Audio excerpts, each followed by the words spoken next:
So, uh,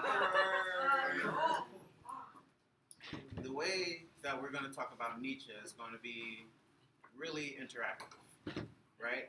So, when we typically think about Nietzsche or philosophy, we typically think about just circles and squares, triangles and rectangles, trying to conceptualize what reality means.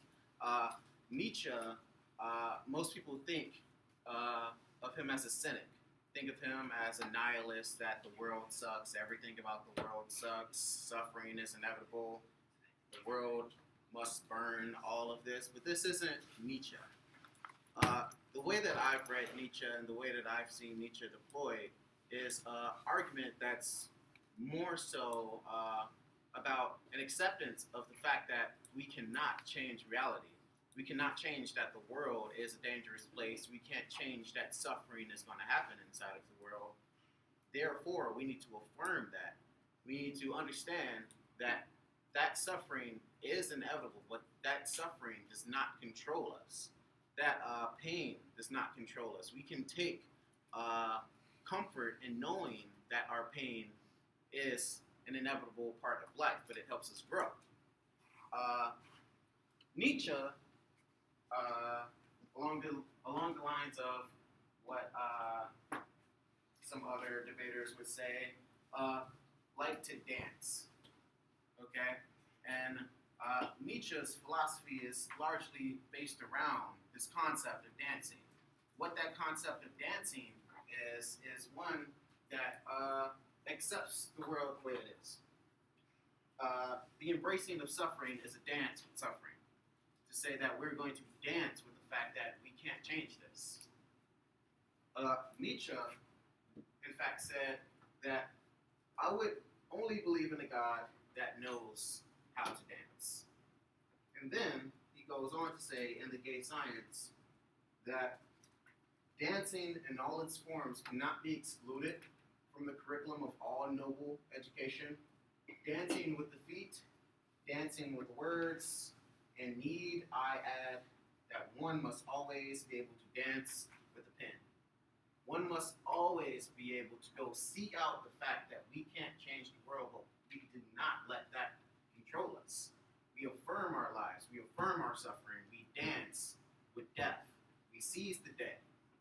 So, you all just sat down for like 2 hours, so you're going to get up and you're going to dance. Yeah. Oh, are we serious? Yep. You're dancing. No, you have to dance. Get up. You're dancing.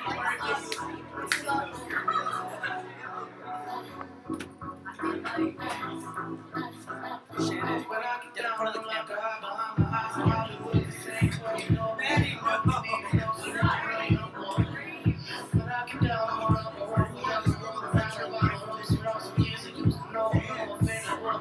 Isaac dance with me? Is that dancing you're just standing there? Dance.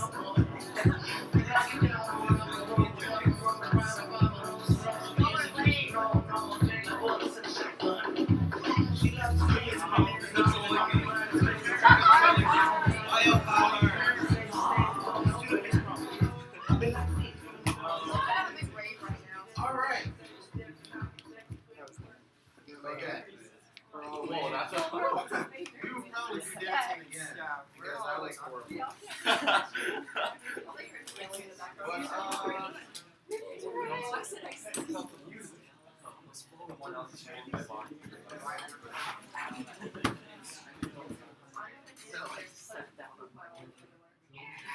That is something that I picked up from a fantastic debater from a few years ago called Blake Johnson.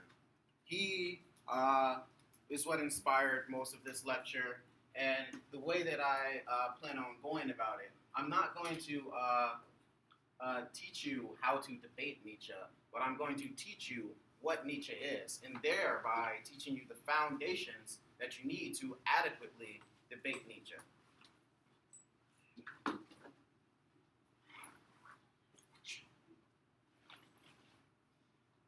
right. This is Nietzsche Nietzsche's life. This is stuff that you don't really need to write down, but stuff that you need to understand about his life and about how that then developed his philosophy. So, Nietzsche, a long-standing atheist, was born in a family full of ministers in 1844. His father died, not too sure how long after that, but he grew up with his mother, his older sister, and his two aunts. So Nietzsche's philosophy is deeply along the lines of a pro-feminist ethic.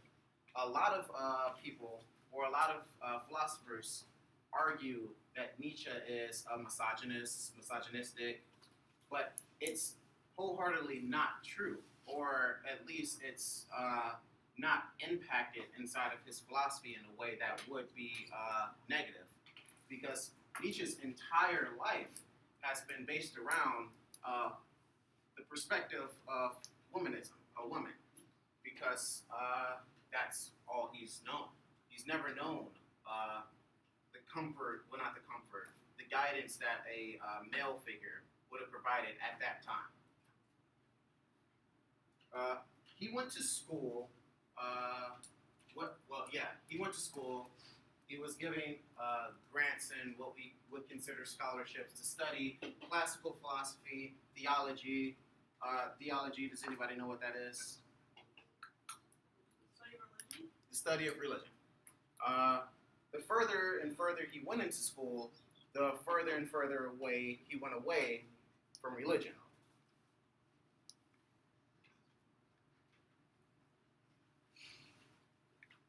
I throw stuff in my lectures. Okay, I'm sorry. Do you have good aim? I went on it. Indeed, I do. Okay, good. Now. I just don't want to get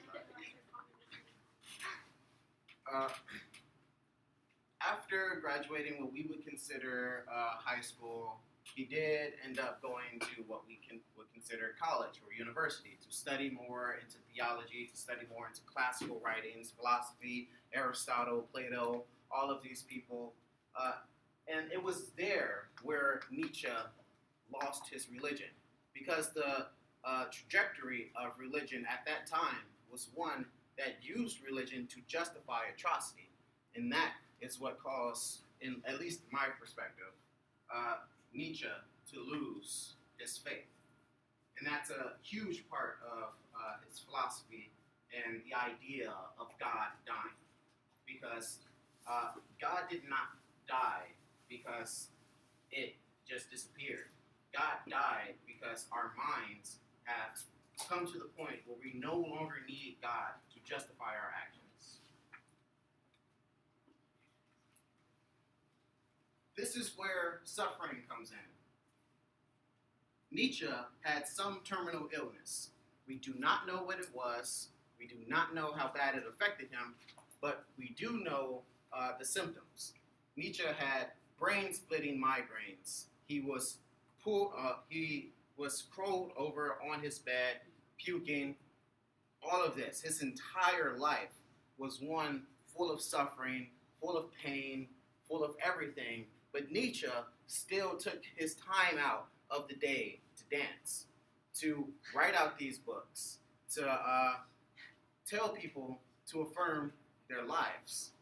Whereas Nietzsche, who's one that is actually living in a horrible time period, who's living in a time where he's literally deteriorating, is still affirming his life, is what Nietzsche wants us to take away from his writing.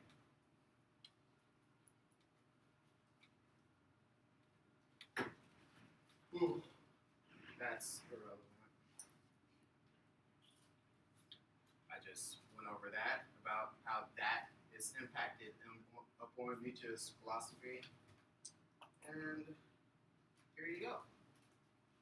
Nietzsche's goal, his lifelong goal, was carpe diem. Does anybody know what that means? What? What does that mean, Brian? Don't waste time. Exactly. Stand while you can. Jump in the fire. When you have a chance to do something, do it. When you have a chance to live your life, live it. Do not live it afraid of falling. Do not live it afraid of failure. Seize the day.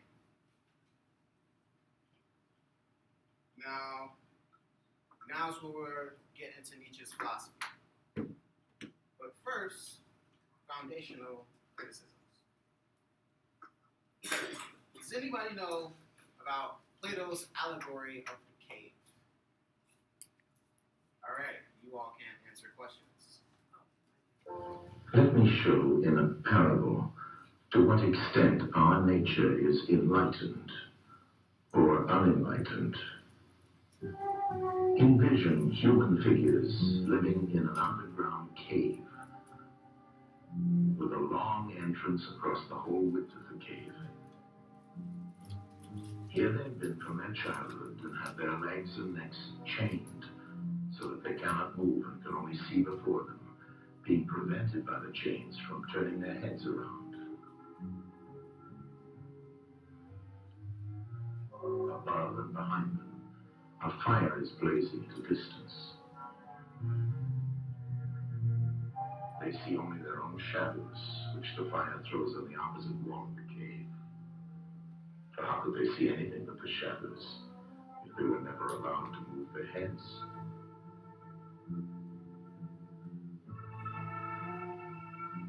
Between the fire and the prisoners, there is a raised way and a low wall built along the way like the screen which puppet players have in front of them over which they show the puppets. Do you see men passing along the wall, carrying all sorts of articles which they hold projected above the wall? Statues of men and animals made of wood and stone and various materials? Of the objects which are being carried in like manner, they would only see the shadows. And if they were able to converse with one another, would they not suppose that they were naming what was actually before them?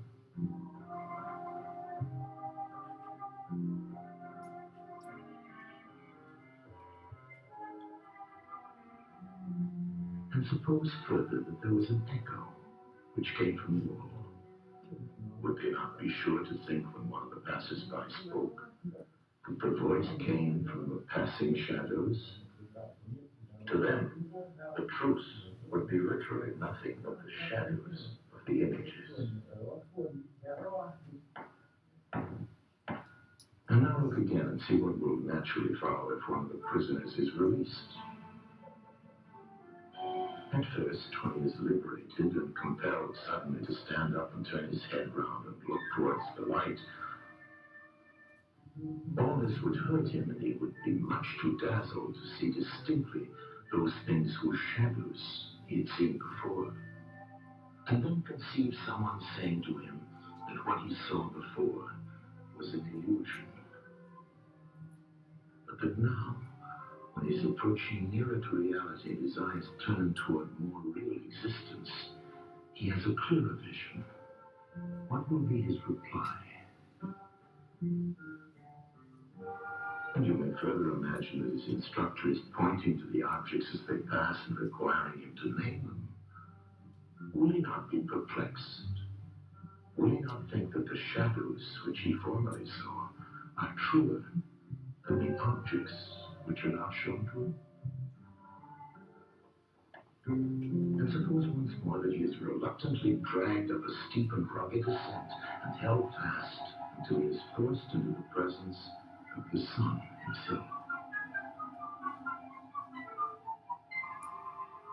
When he approaches the light, his eyes will be dazzled, and he will not be able to see anything at all of what are now called realities. He will require to grow accustomed to the sight of the upper world.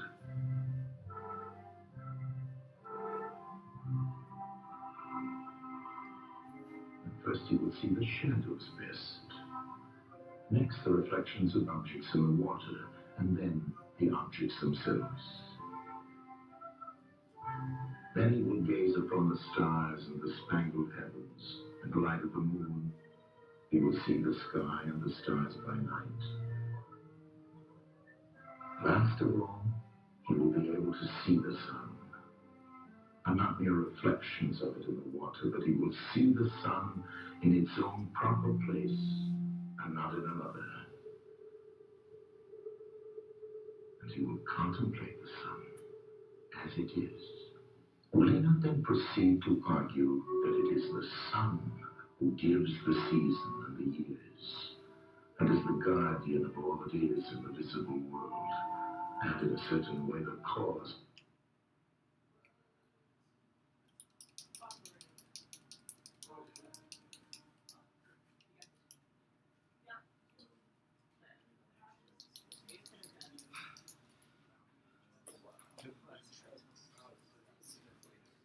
Alright. Buffering. That's unfortunate. Did it disconnect you from the internet? Yeah, it disconnected from the internet.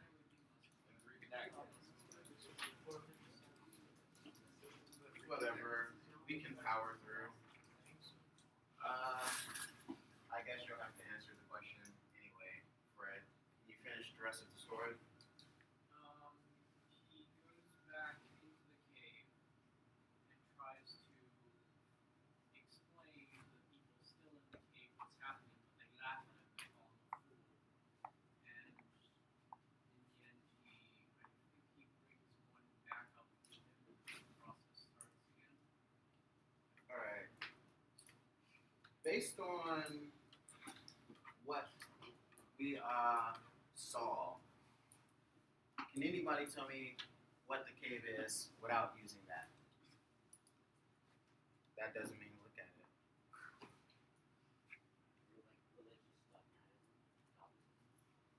Could be.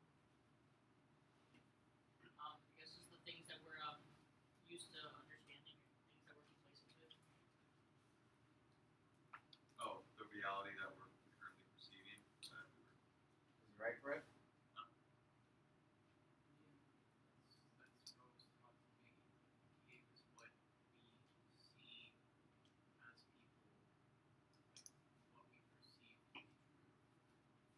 Alright. Now, what this has relevance to is questioning of truth, which is what these type of philosophers talk about all the time. Questioning of capital T truth versus lowercase t truth. Now, there is a distinction inside of philosophy with these two types of truth. Can anybody tell me the difference between capital T and lowercase t truth? Talked about this yesterday. Yeah, I know.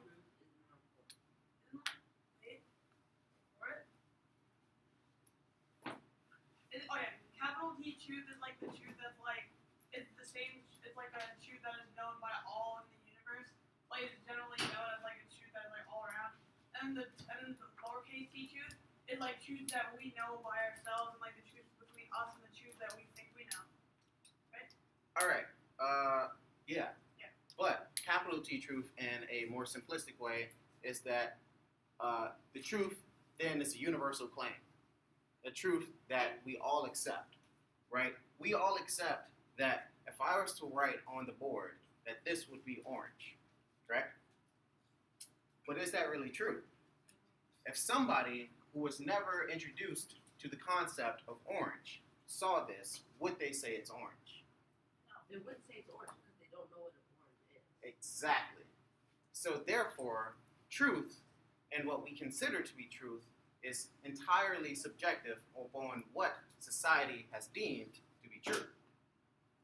I.e., society says colors exist, therefore this is orange. So would that be capital T? This would be lowercase t truth. Truth is a subjective thing. There is no such thing as capital T truth in philosophy because there is not one true thing. We will always have disputes about what is considered to be true because we are a subjective being. Our entirety of ourselves are subjective. We see the world differently. We experience things differently. Therefore, everything is different. Now, that was forefronting this discussion about the horizon. The use and abuse of history. Indeed. All right. So, does anybody know what absolutism is? When?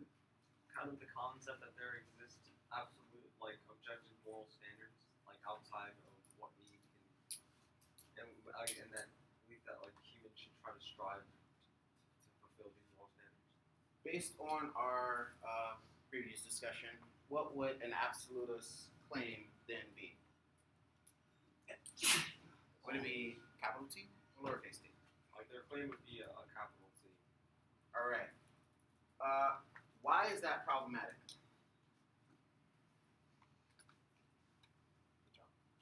Like why? Like it's problematic because like there's no such thing as like a capital T truth because like even though the absolutists claim that it's a universal truth, everyone has like their different like interpretations of the truth. I think it threatens the drive for knowledge and the drive for like figuring things out. Because the fact is, we all accept like something as a truth. There's no need to learn more. There's no need to discover new things. So we're all just stuck in the same mindset, like the cave. Okay. How does one then go about creating what is true? Or how is truth created? I don't think any of us can determine whether something is an absolute truth or not, because I think it's simply not true. That exact sentence is a reason why there's no such thing as absolute truth. The dispute over if we can claim if an absolute truth is truth or not is a subjective idea, i.e., lowercase t truth. I think the way absolute truths and truths are created is through power. Is that like one person can use like their position to like put forward this idea and people accept it to like the validity of power. That's what can make it spread and become more of an absolute truth. Because more people that believe it means it's easier to spread. Okay. And truth is entirely fluid based on, like, your position in society. Like, say for example, like the history textbooks in America and ones in Russia are going to say somewhat very different things about what occurred on during a period of time. So it's entirely up to the society. Okay. It's like the way like the truth works in society. Truth is like the people who create like the idea of the truth are the people who are like in power in society, i.e. like people who are like super rich like might like you know like influence more people about what they think is the truth, and like because they have like this influence, they can influence like a big body of people, and then people start to think of that as the truth. All right. Last one. Would the point of absolutism as like a truth be that it's separate from what people say and believe is true? So if people, like if a power or society says that something is true and everyone believes it, absolutism would say that's, even if it's wrong, absolutism would say it's not true, even though everyone believes it. Yeah, that's the difference between subjective truths and absolute truths. Now, how this is applicable is the question of morality. What is morally acceptable and what is not? Between the pauper and the prince, what is moral between these two different bodies? Right? Is it moral for the prince to spend the entirety of the country's money and let the pauper starve? Or is it then moral for the pauper to steal from the prince who's making the pauper poor? What is morality? And where is the bright line for what we consider moral? Is what Nietzsche is questioning and the use and abuse of history. Can anybody unpack the third point for me? What does that mean?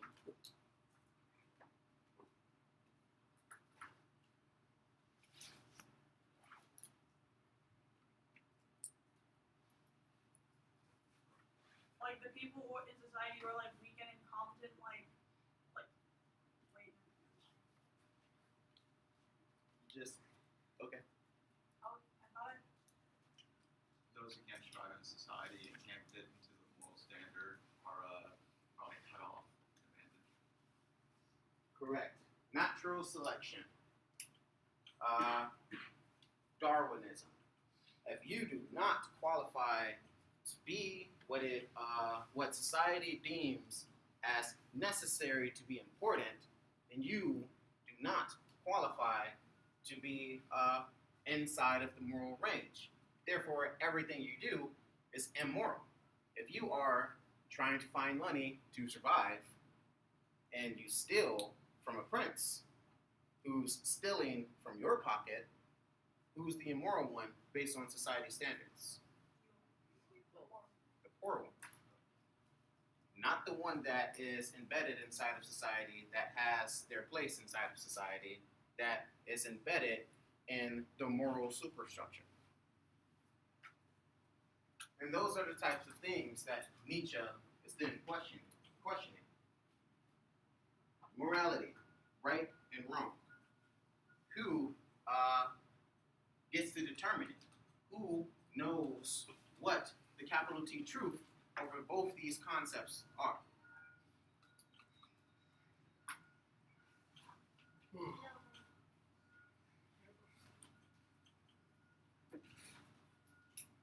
Now it's time to talk about Christianity. Now, what is the religion of the United States of America? Officially, it doesn't recognize one. It recognizes like the fact that everyone should have freedom of religion. However, a lot of their policies do reflect the Christian faith. Exactly. What's up? Can you go back?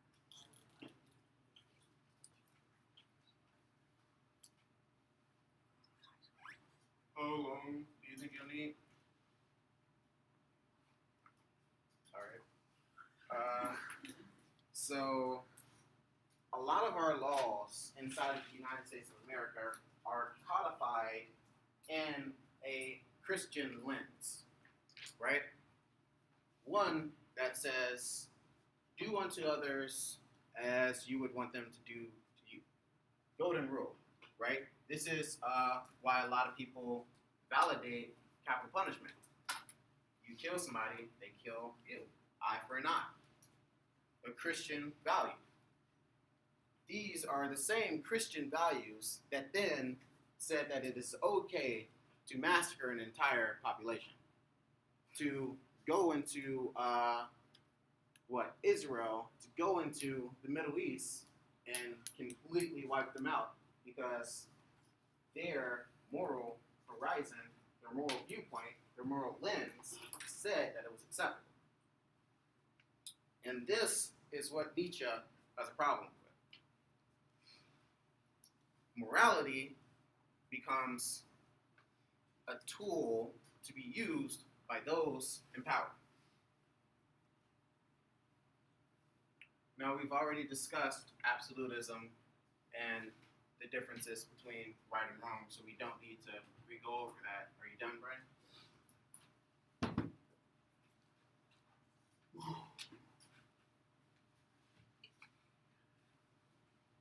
Now, who wants to unpack that?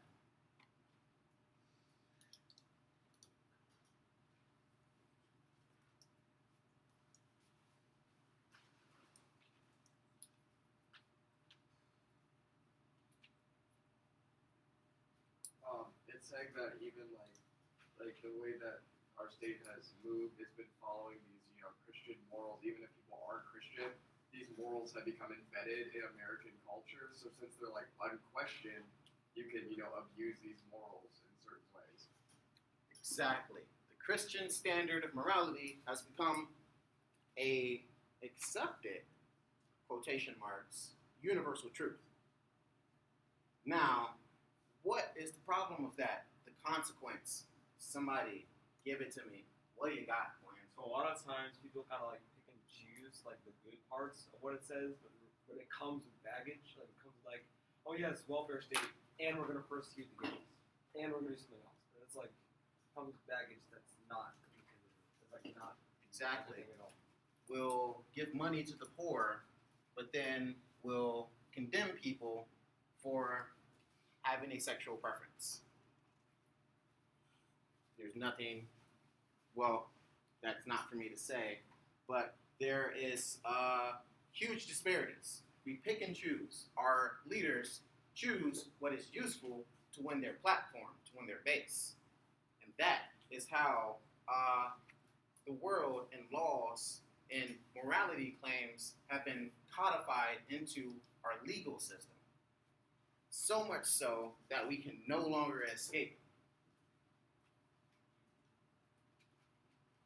We can just look to the Hobby Lobby, for instance, just recently. Explain that to people that don't know what that is.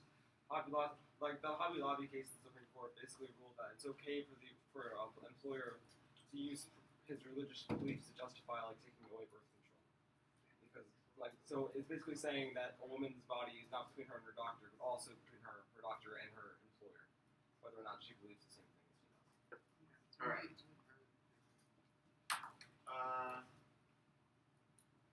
Does anybody need me to stay here? No? Brian? Are you still ready? No, I'm not done. Okay. I mean, I am done.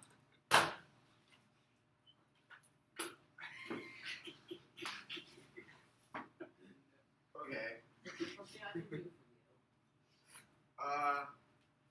Horizons, morality, all of these are perspectives in which we create. A universal truth created by man, codified in a belief system that likes to not pretend, likes to say that it is religious. Laws have all been embedded inside of this lens. Reality has become shaped around this lens. Perception has now created our reality. We perceive Christianity to be a moral truth. We perceive the ethics, the values, the morality systems, the moral horizon of Christianity to be a universal truth, that is what is right. But we never think about what is wrong. Every time we think the Ten Commandments, perfect, absolute, things we should never break. But then we break them. And it's not useful for us at that moment. But when it is, it's the perfect moral system. That is the mindset in which we have been ensnared in. Now, have any of you ever heard of the metaphor of tunnel vision? Who wants to explain it to me? Manny, you haven't talked. Well, I guess television is you only focus on the things that are important to you, and you only give attention to anything else. Exactly. Now, we've been discussing the concept of tunnel vision with ideas of how we quantify morality, about how we pick and choose in the Christian ethic, and don't take this as me bastardizing Christianity, but it's the basis of Nietzsche's criticism. And we use the Christian ethic, the good parts, but then we never look at the bad parts.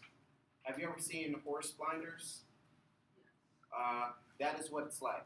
We look at the world like this, but we never, ever look to see what's around us. We can only look forward. We never look behind. We never look to the side. If we want to look to the side, we have to turn our entire body. Therefore, we can't look that way anymore. That is tunnel vision. That every perspective has its limit. It's not complete. It's not perfect. It's not total. It's not absolute. It's not universal. It's not capital T truth. I think it's better to have like no horizons for people's morality. I think it's better for just have consistency with one moral. Well, that's what we're investigating, right? Is consistency possible? Okay. Does anybody need any more time with this? You good? Everybody's good? Cool.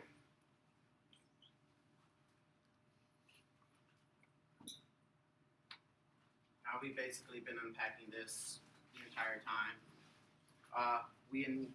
Just like in the ocean's criticism, we embed a human ethic, a human value, a human-centered one to create our moral code, our systems of value, our systems of importance, our systems of truth. And that is problematic. So don't really need to spend any more time on the fact that we've come to understand, at least I hope so, that our moral code or our moral horizon, or the way that we come to understand reality, is one that's created by us. Our perception of the world, our perception of right and wrong, creates the way that we engage in moral systems.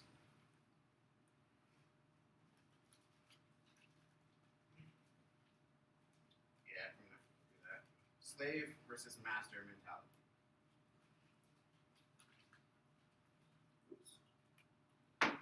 Okay.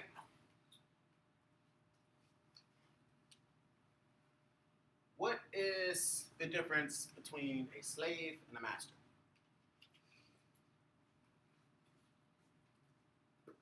Power, social position. What does that mean? Like the slave is subservient to the master, the master controls the slave's life. All right. Now, inside of debates, the way you'll hear this is that we've become enslaved to an idea.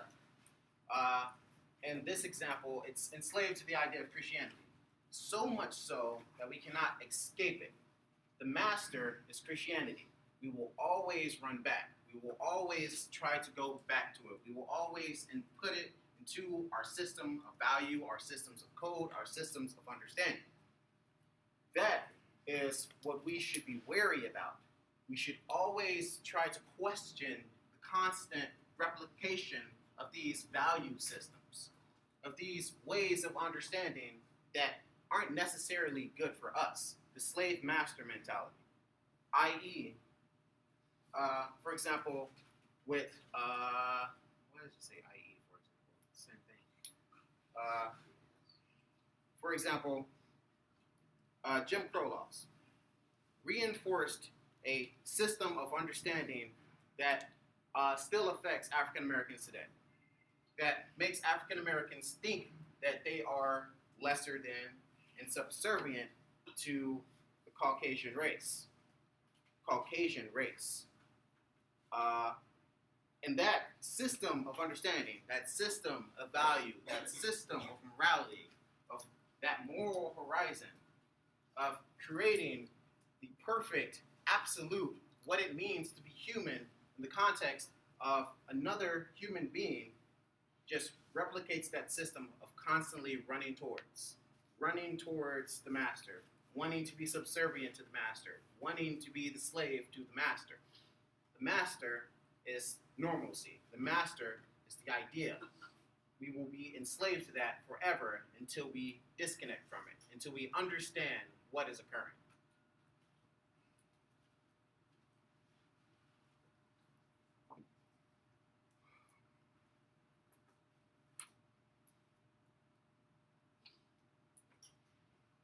Now, what this means, and what the alternative in this case is to break free of that idea.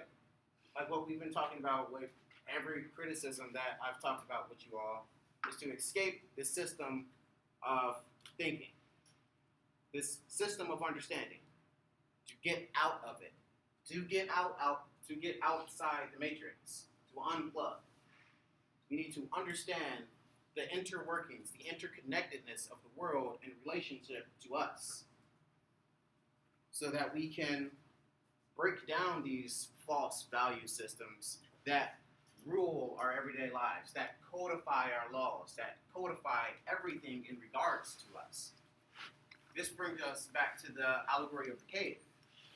Do we sit inside of the cave and never leave out, but only look at the shadows? Or do we leave outside of the cave? And do we see the world for the way it actually is? In the end, it's a question to us, because we'll never escape the master. But we can escape a problematic form of being enslaved. This is what, we'll discuss this in the Baudrillard lecture, but this is called the tyranny of the self. And to be enslaved to oneself. The idea that we can escape something is a new form of slavery that We will always replicate the system we're running from until we understand what that system actually means. So when you're talking about the thing where like sort of like a horse blinded, where like if we look in one direction, we can't look at the other direction at the same time. Mhm. That's sort of making a relation to like the concealment of Heidegger, like sort of.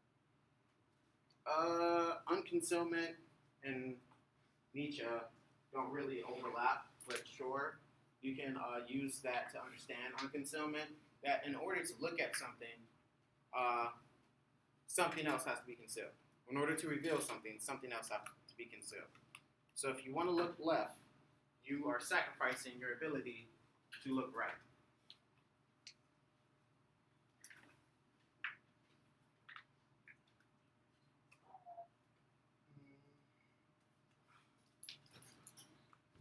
We talked about this. I have a question about the last part of the slide, the last one. I was talking about like letting the strong rise. Like, what is that to like? Can you explain his theory of like elitism then? Nietzsche's. All right. Remember when we were talking about survival of the fittest? Yeah. It's somewhat like that. Those who leave the cave will be those who survive. Those who remain inside of the cave and never affirm their life, never get over the fact that we can't control the world, are those that will be left behind. That's the way that I've come to understand Nietzsche.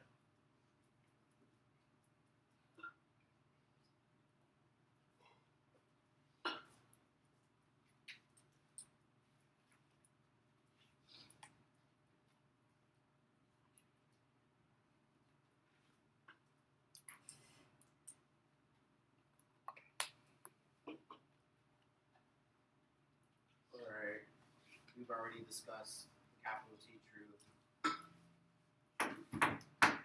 Let's go to systems. Nietzsche hates democracy, socialism, communism. Can anybody tell me why?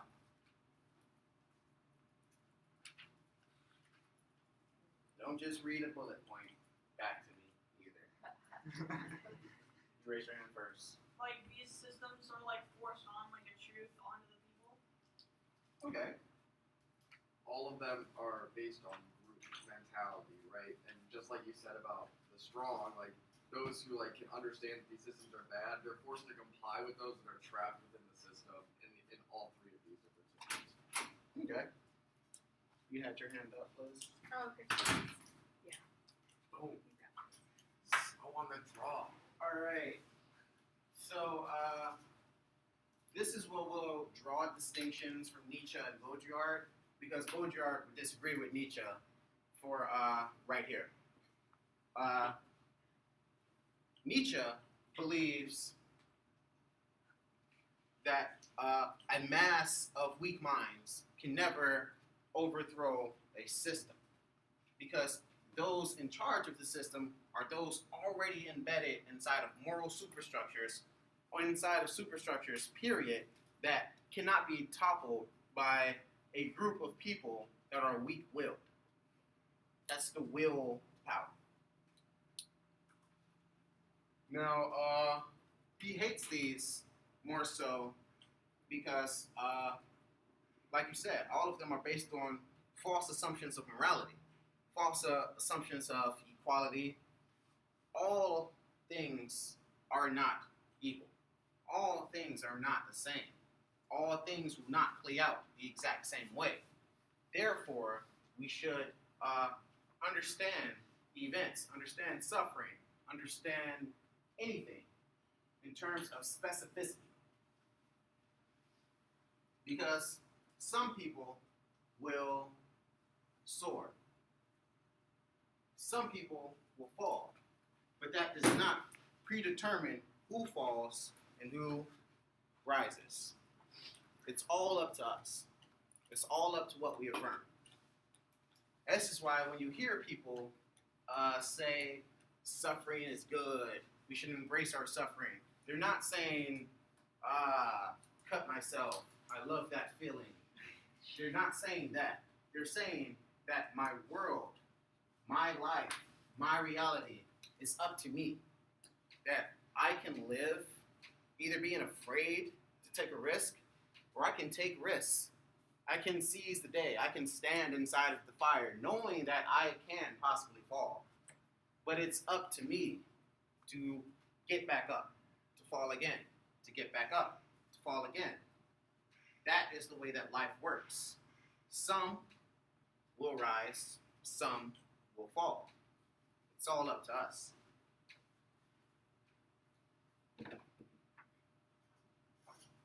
Well, we only have like 17 more minutes. Alright. We won't be able to get to this. So we talked about it during the policy live today. Yeah, you know what? I only have like 17 more minutes.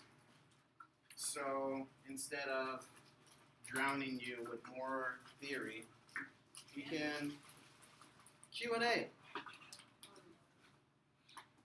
I almost fell there. That's cool. What else? Could you email us this slideshow just so we can like go through Yeah. the slideshow? Indeed. So is he like really not like ignorance? Like he said he doesn't like the idiots and the masses. So is it like ignorance that he doesn't like, or is it just like He doesn't like the people blind that to- would laugh at the person who escapes the cave. I had a teacher call him the first Nazi once. Why would that happen? Like what? Why would they call him a Nazi? Yeah. If you think about, well, they're distinct, really. Nietzsche and Nazism. I don't think Nietzsche would say that we should systematically murder people. But I think the similarities between Nietzsche's life affirmation theory and Nazism is one that both are a form of life affirmation. Nazism said that the German race is superior, that we're descendants from Nordic Aryan gods for some weird reason, even though Aryans are in India. But it's like that, right? That elitism, that survival of the fittest, that people who are people who are able to escape the cave are the only ones that's willing to survive. That the only ones that can survive. The similarity then with Nazism is that Nazis would see themselves as escaping of the cave. This could be really literal because where Nazism was birthed was inside of a cave where they found the giant swastika. Now, you can take that literally or you can take that as a myth. It's one or the other. What did you say? Sorry. Oh. Yeah, there was a giant swastika in the cave where, like the swastika didn't always mean death to Jews. Okay. Yeah, it means like hope, happiness. It was originally two cross axes. Yeah, when it was slanted, that's when it became a negative symbol. The swastika has been around way before Nazis. In Nietzsche's view, who are the strong and the weak in like the current system? That's a question that you would want to resolve for yourself. But the only way that I can answer that question is to ask you, who do you think has escaped the cave? And who's still in it? So technically, like, so the capital T truth, like, it's not possible, right? It's like impossible for there to be an actual capital T truth. See, I can't even answer that question with no, because there could be a capital T truth. Like, don't like that. That's what I was trying to avoid when I brought this up. Don't think about what is true, what is not. That is the basis of the criticism. Yes, answering with an absolute claim like no or yes is making a capital T truth, but I don't know. if there is one or not. I don't know if gravity exists, right? That failed. But is that on the ground? Right? Earth is constantly falling. Therefore, is that ever touching the ground? Atoms repel. The atoms in that marker is also repelling. So it never actually touches. You're never actually touching anything. Therefore, what is real? What is true? There's a chance you can go through. It's very rare to go through something, but it's possible. Okay, so according to Nietzsche, should there be like any checks on the strong? Yeah. We didn't get there, but I'd be willing to pull you aside and talk about it more. Alright. Yeah. There are checks. There are forms of balancing. Do you have any other lectures this afternoon? Feminism. What's his We don't have poetry art today. What's his preferred form of government? Since like he hates democracy, communism, socialism. Like what's his alternative to like the way the world's run and like large social groups? I don't think he ever actually comes out and says one. The way I've read Nietzsche, I think it would be kind of like a social democracy. That's what I think. But there could be opposing views. Some can say that it would be a totalitarian regime, a dictatorship. It's all about how you perceive what Nietzsche is saying. Like, this is my perspective of what Nietzsche is saying. I would also suggest like watching Blake Johnson's lecture because he does this far better than me. He knows way more about Nietzsche than I did or do. So it's all about collecting ideas and forming your own. That is philosophy, right? You think and you think and you think, and you never try to say that this is what's true and this is what's not. You come to accept what you want to believe. Could you give me the names of some literature for this philosophy? Nietzsche, that's the author.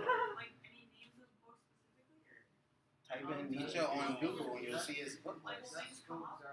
Yeah. I don't think you're wrong. Like, I found a book You think we just that all of his books? like, oh yeah, this is nothing else. Find a file online with the author's So,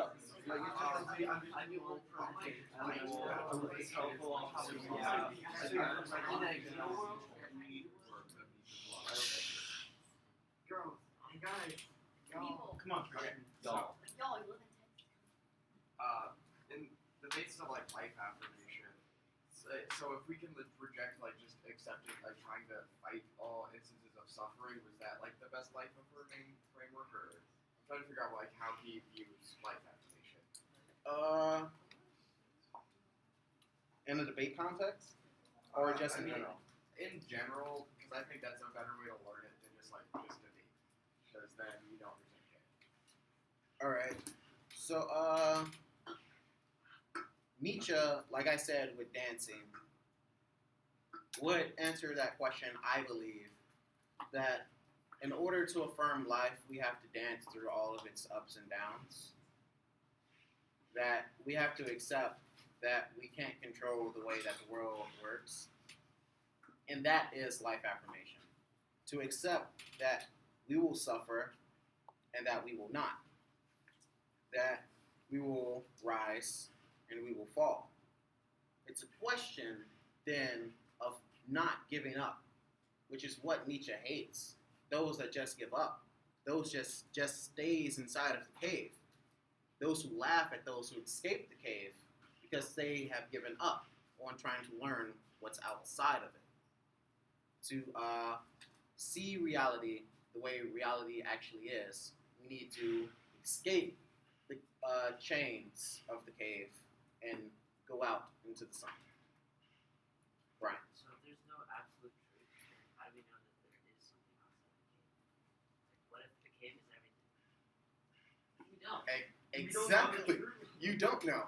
So that would be your answer, right? Like, but you would never hear Plato's allegory of the cave inside of the debate. But that's a proper way to start thinking, right? That how do we know what is outside of our personal reality? Therefore, we should fear what's outside of the cave, right? So It's all about how you perceive the message of the cave. Hold on. There was a hand over here.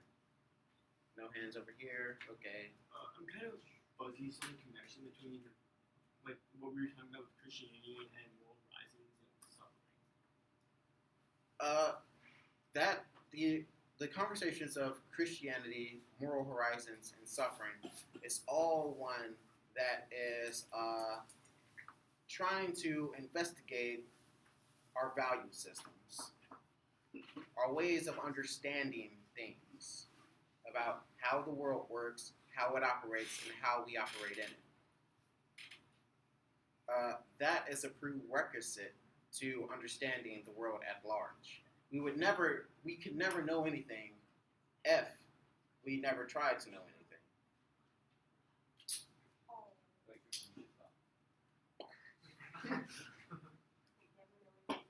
Alright, now I'm kind of going to go more to a debate setting just because it's easier to explain my question. But, so, you're talking about, like, he doesn't want people to, like, give up, that's what he hates. So couldn't you argue that by not trying to solve the instance of suffering, that's giving up, or is giving up on the possibility of something else is what's giving up? What you just said, the first one. Okay. So, That not trying to solve for suffering does not mean that we can.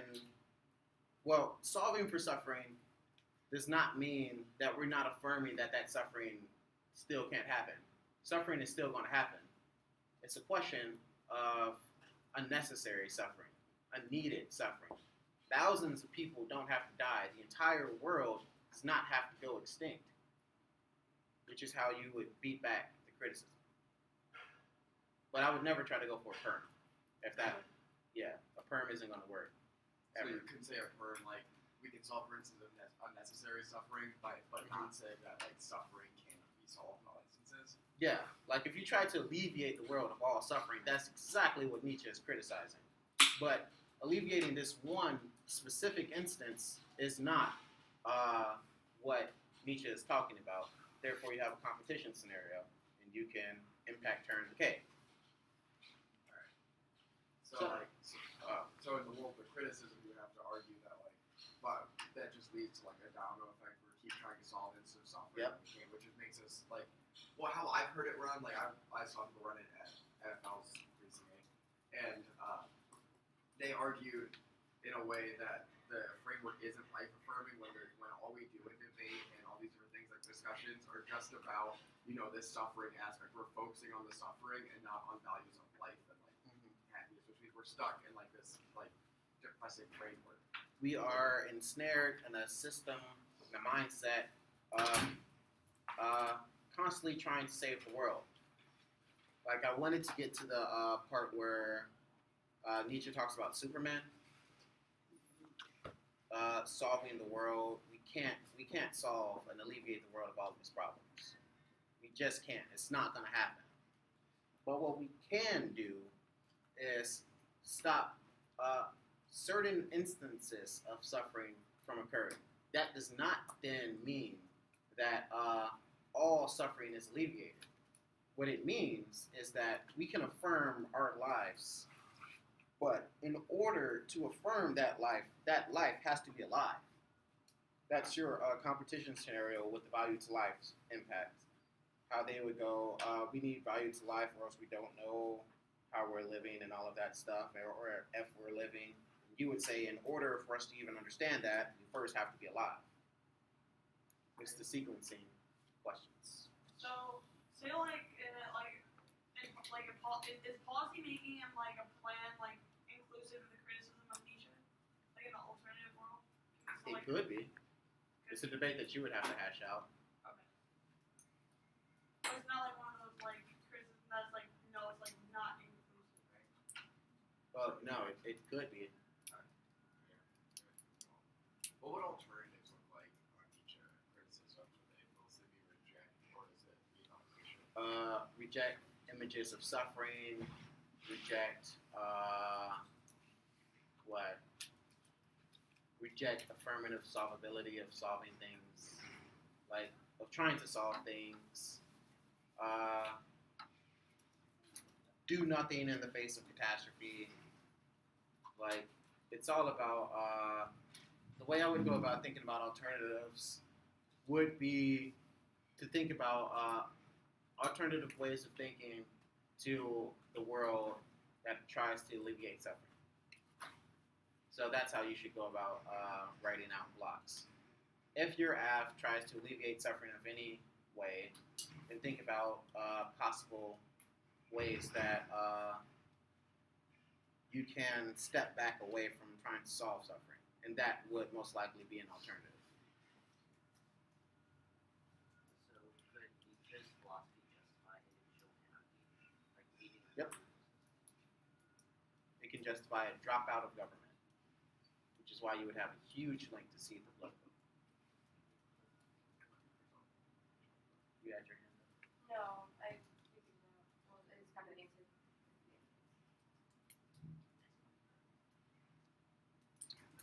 All right.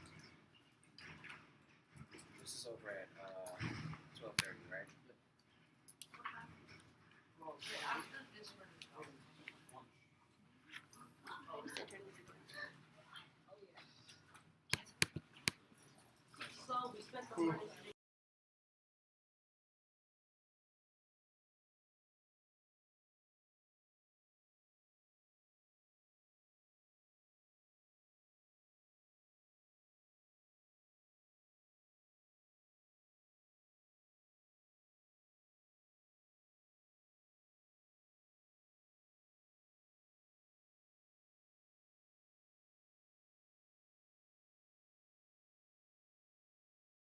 I want to get in it.